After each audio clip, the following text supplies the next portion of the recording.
What is going on, everybody? I am back today to talk about the newest film from director Luca Guadagnino, and I've been very excited to watch this movie because Luca has slowly but surely become one of my favorite directors of all time. I was a huge fan of his film Suspiria, the 2018 remake. I thought that it was absolutely incredible, and ever since I watched that movie, I've just been fascinated with his work. I loved Bones and All, I've loved Challengers, and so to see him make two movies back to back this close together, I was really curious how they would both turn out. I was a huge fan of Challengers. I thought it was absolutely amazing.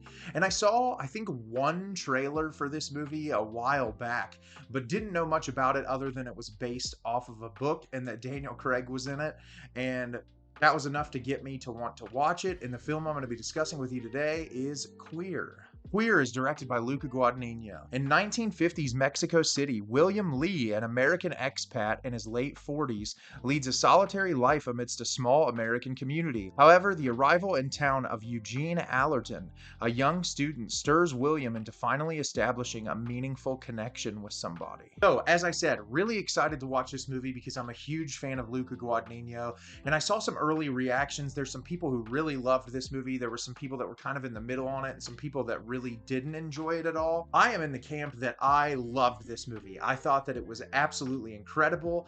I think that what Luca Guadagnino is doing here, showcasing the struggles in identity with two different characters. One character who has embraced their identity, but because of their past, their depression, their loneliness, even though they're embracing their identity, they're not living their fullest true form of themselves. And then another character who is uncertain of their identity, and when they're trying to explore their identity, is ashamed of it or uncertain of it. And I thought that it was really cool having two characters on opposite ends of the spectrum coming together and creating this really beautiful movie that has a lot of truly phenomenal symbolism in it. It was moving, it was heartbreaking, it was disturbing in moments, and I'm really excited to tell you about it today. So at the beginning of the film, we're introduced to William Lee, played by Daniel Craig, and he is living in Mexico City in 1950. He is from the United States of America, and for some reason, he has come to live in Mexico City. We see him going about his day-to-day life, and every night he goes bar to bar to bar and he drinks and he tries to find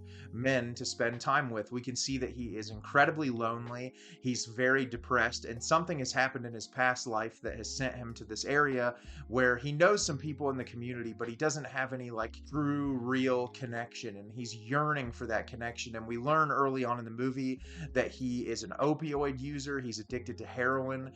He's got a lot of problems, and we see him have a few flings early on in the movie, spending some time with some of his other friends in the queer community in Mexico City, until one day he is introduced to Eugene Allerton, played by Starkey, who he sees at a bar and is immediately enamored with. Eugene is always spending time with this young woman, and so he's not 100% sure if he's queer or not, but the two of them start spending time together, they start having conversations, and eventually they start connecting, and they end up spending time with each other and eventually sleeping together. But we can tell Eugene throughout the film is very distant. He's not necessarily always with William's character.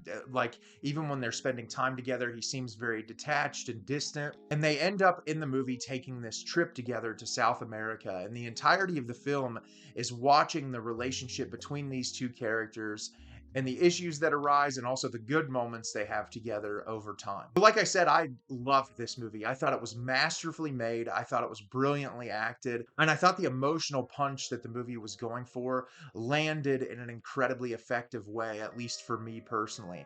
For starters, I want to talk about the performances.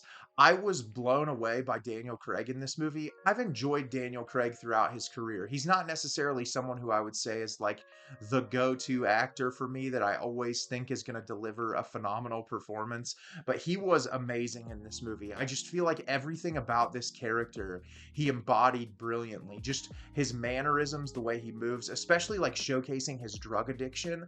There's this really long take scene of him doing heroin where he's like prepping the drug, he injects the drug, and then he just sits there for a minute, and it was haunting. Honestly, just his performance there, everything about it was amazing, and I could just really feel feel his character struggle in a very palpable way. I'm so glad Luca cast him for this role because I think he fits it perfectly. It's so interesting. Like, he feels like he wears the same outfit all the time. He's very like disheveled and not with it. And I think that you can see through his appearance and the way that he presents himself as the movie goes on, just where he's at mentally. And I loved the correlation of that as well. Starkey also really impressed me in this movie. I wasn't super familiar with his work, but I think his chemistry with Daniel Craig was really great. And I thought the way that he played kind of cold and shut off worked really well for the movie and created some very intense emotional beats throughout the film that carry you along from start to finish. There's a lot of other really great performances in this. I couldn't believe Jason Schwartzman's performance, just absolutely incredible. He was wearing like a fat suit in this movie and he just nailed it. I mean, he had so much personality and charisma in the time that he was on screen, and he was just really great. Even like small performances in this, like Omar Apollo, the musician, he was fantastic in the brief moments that he was in the movie, and just every single person that showed up in this delivered a phenomenal performance. The cinematography in this is beautiful. There is so much color and light and energy in this movie, and it's strip and dull and colorless in the moments that it needs to be, but it was such an immersive world that Luca has always impressed me throughout his career in the way that he works with his cinematographers, and this is no exception. There is some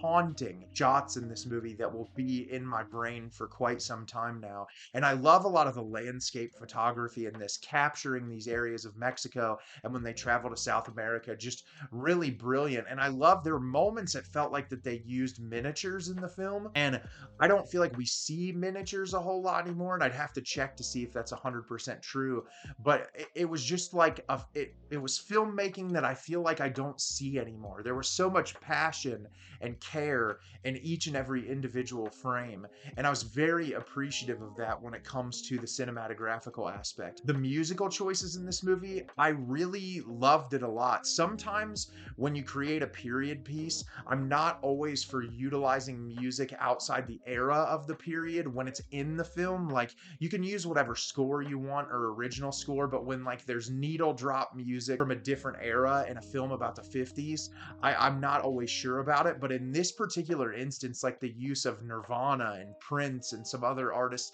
it actually works really well to give the movie a lot of life. And then Trent Reznor and Atticus Ross's score in this movie is phenomenal. They're getting a lot of praise for Challengers, and that score is breathtaking. I loved the Challenger score, but my God, this score is beautiful. It is absolutely incredible and haunting, and it's just cued in at the exact perfect moment to just create a very immersive experience.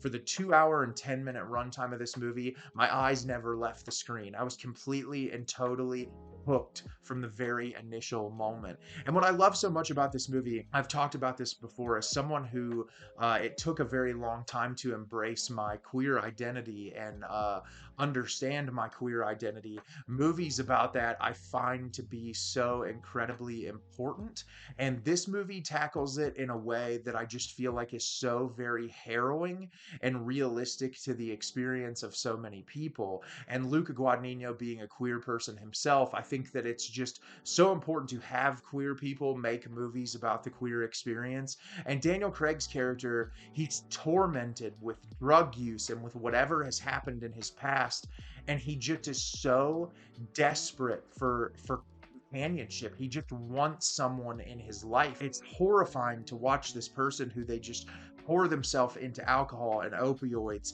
just to feel something. And there's these incredible sequences when he's first developing his relationship with Eugene where he'll just be sitting there, and you'll get like these scenes where his body is still, but we'll see almost like a shadow of his body reach out to like touch him on the shoulder or something.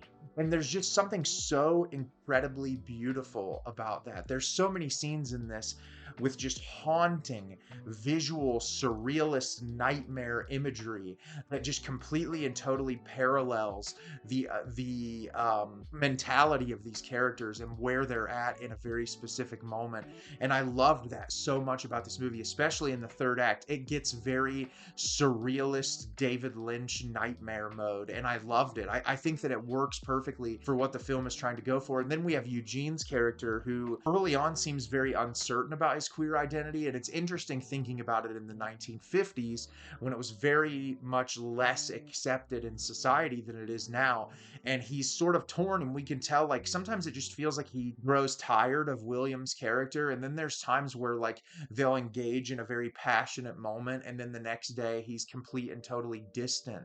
And when he's confronted with these feelings and people ask him about, like, wow, when you embrace this identity, you feel like the truest form of yourself, and he's afraid to embrace that. And I think that's also really true for a lot of people out there in the world, that just, like, because of how queer and LGBTQ people are treated, that sometimes people will have those feelings, or feel like they're, you know, they have an urge or a part of, or a want to be a part of the community, but they're afraid because of how they'll be perceived by family or friends or members of the community to completely embrace that identity. And because of that, all of the urges that they have surrounding their identity are sheltered, to where it just kind of tears them apart internally.